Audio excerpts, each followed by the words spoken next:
Hello, I'm Kim. I'd like to welcome you to today's chair Pilates session. So not a workout as such today. What I want to concentrate on is your posture in the chair.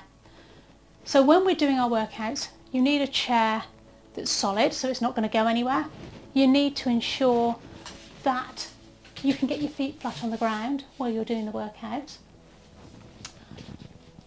And ideally, you're going to sit upright in the chair. Now, if you really struggle, you can put a ball or cushion behind. So if you need to sit back here, support your back, because obviously here I'm slouched back, you need to be upright.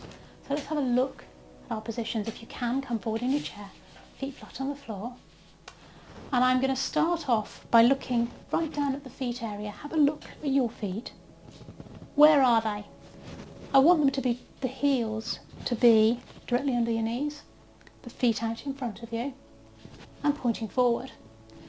Also, I want a nice straight line from here. So this here, I stand. I'm talking about the centre of the legs in the hip area. I've got a slight bony protrusion there, a little bit of bone sticks out. Centre of that is in the centre of the knees, is in the centre of the feet.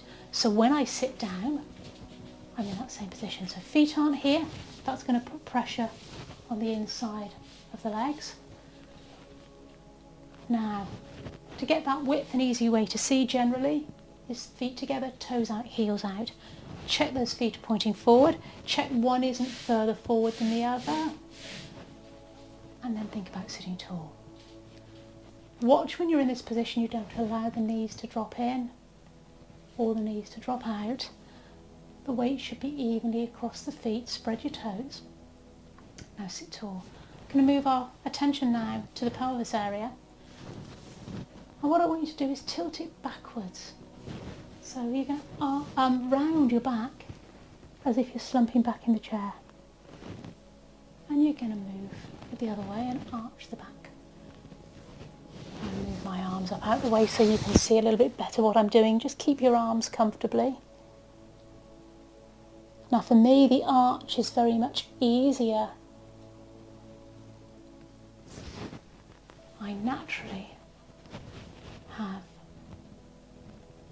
a lordotic spine, so I've got a very arched spine. Some of you might find yours is the other way, but just get some movement. This is really good as well for getting some mobility in the pelvis. And I want you to keep that movement going, but make it smaller and smaller, however small it started, until you come back to a neutral spine. You can have a little bit of curve, it's not a flattened back, and you're sitting upright. And let's watch the shoulders.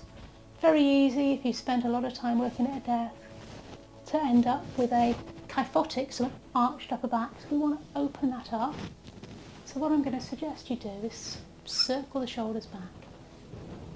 It's going to get some movement and mobility in the shoulders, but also it's going to take them back to the position they should be. Watch when you're doing this, you don't lift the chest to get the shoulders back. Keep the chest directly in alignment. And the other thing we want to think about, I'm going to turn around a little bit more this way, is where your head is.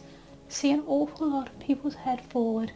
That weight of your head is always going to bring you forward. It's one of the heaviest parts of your body.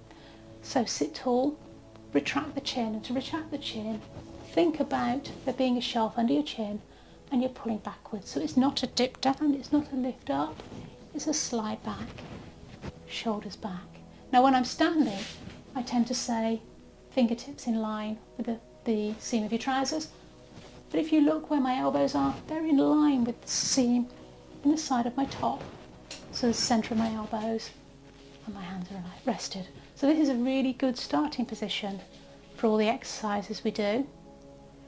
Anytime you need a rest, you can round your back down, just give it a bit of relaxation. Try and bring it back up and think about circling the shoulders back and sitting tall.